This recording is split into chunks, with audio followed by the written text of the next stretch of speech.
അപ്പോൾ എൻ്റെ hair care secret ആയിട്ട് ഒന്നും തന്നെ ഇല്ല. പിന്നെ പണ്ട് ഞങ്ങൾ 5 പെൺപിള്ളേരാണ്.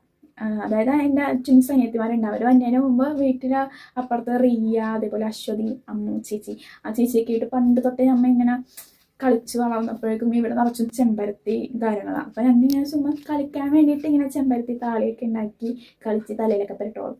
അപ്പോൾ ചിലപ്പോൾ അതാവാം ചെമ്പരത്തി താളി കുറേ ഞാൻ പുരട്ടിയിട്ടുണ്ട്. പിന്നെ അമ്മ വെളിച്ചെണ്ണയൊക്കെ കാച്ചി തരും. മറ്റേ കയ്യുണ്ണത്തിൻ്റെയൊക്കെ വെളിച്ചെണ്ണയൊക്കെ അതൊക്കെ കാച്ചി തരും. ഒരു 7 വരെ ഞാൻ അമ്മമ്മനെ കൊണ്ടാണ് മുടി ചിവിക്കുകയും എണ്ണ തേക്കുകയും അങ്ങനെ. പിന്നെ നമ്മൾ ഒന്ന് വലുതായി കഴിയുമ്പോൾ നമ്മളെ ക്യാരക്ടറിന് എന്തായാലും ഒരു ചേഞ്ച് ഉണ്ടാവും. അതിപ്പോൾ എല്ലാവർക്കും അങ്ങനെ ആയിരിക്കും. നമ്മൾ ചില കാര്യങ്ങളൊക്കെ നമുക്ക് ദേഷ്യവും കാര്യങ്ങളൊക്കെ കൂടുതലായിരിക്കും. അപ്പോൾ അത് മിക്ക നമ്മൾ ആ ഒരു ഏജ് കഴിഞ്ഞ് പോരുന്തോറും അങ്ങനെ ആയിരിക്കും ഓരോരോ ചേഞ്ചസ് ഉണ്ടാവുമല്ലോ. അപ്പം അങ്ങനെയൊക്കെ കെയർ ചെയ്ത് തന്നത് മണയൊക്കെയാണ്. ഇപ്പം ഞാൻ ഒട്ടും കെയർ ചെയ്യാറില്ല കേട്ടോ. പിന്നെ ഞാൻ ഒരു കാര്യം പറച്ചില്ല, ഓരോ ദിവസം ഇടവിട്ട് അല്ലെങ്കിൽ 2 ദിവസം ഇടവിട്ട് ഞാൻ തല നനക്കാറുള്ളൂ കേട്ടോ.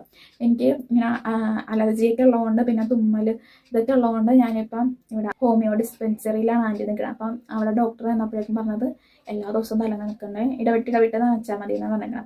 അപ്പം പറ്റുമോ. പിന്നെ എനിക്ക് വൈറ്റ് ഹെയർ ഉണ്ട് കേട്ടോ. എനിക്ക് ഒട്ടും നടക്കില്ല അത് പറയാനായിട്ട്. കാരണം എൻ്റെ അച്ഛൻ 48 വയസ്സിലാണ് അച്ഛൻ മരിച്ചത്. അച്ഛൻ്റെ ഫാമിലിയിൽ എല്ലാവരുടെയും തല നരക്കണ്ട്. ഇപ്പം നരക്കുന്നത് കൂടുതലും എനിക്ക് തോന്നുന്നത് എല്ലാ പിള്ളേരുടെ തലയിൽ നരക്കണത്. അപ്പം എനിക്ക് തലയിൽ നരയുണ്ട് ഗായ്സ്. പിന്നെ ഹെയർ ഇങ്ങനെ വളരാനായിട്ട് ഞാൻ പ്രത്യേകിച്ച് ഒന്നും തന്നെ ചെയ്യുന്നില്ല. ഓളത്തിലങ്ങനെ വളരണം, എനിക്ക് മുടി വെട്ടണം എന്ന് ഭയങ്കര ആഗ്രഹമുണ്ട് കേട്ടോ. പക്ഷേ ആരും തന്നെ സമ്മതിക്കുന്നില്ല. എന്തെങ്കിലുമൊക്കെ വെട്ടാം അല്ലേ, മുടിയല്ലേ വളർന്നോളൂ. പിന്നെ ഞാനൊരു ഓയിലിൻ്റെ ഇത് ചെയ്തിട്ടുണ്ടായിരുന്നു വീഡിയോ. ആ ഓയിൽ ഞാൻ തേക്കുന്നുണ്ട് കേട്ടോ. അല്ലാണ്ട് പിന്നെ അല്ലാണ്ട് ഞാൻ യൂസ് ചെയ്യുന്ന ഓയിൽ എന്ന് പറയുന്നത് നമ്മുടെ പാരച്യൂട്ടാണ്. അപ്പോൾ ഇതാണ് എൻ്റെ ഹെയർ കെയർ വീഡിയോ. ഇതെനിക്ക് ഫുള്ളായിട്ട് അപ്ലോഡ് ചെയ്യാൻ പറ്റുമോ എനിക്കറിയത്തില്ല. ഞാനിപ്പോൾ പാർട്ടായിട്ട് അപ്ലോഡ് ചെയ്യാം ഈ ഒരു. പിന്നെ നമ്മുടെ കുറേ ക്വസ്റ്റ്യൻസ് ഇങ്ങനെ വന്ന് കിടപ്പുണ്ട്, എല്ലാത്തിനും ആൻസർ ആയി.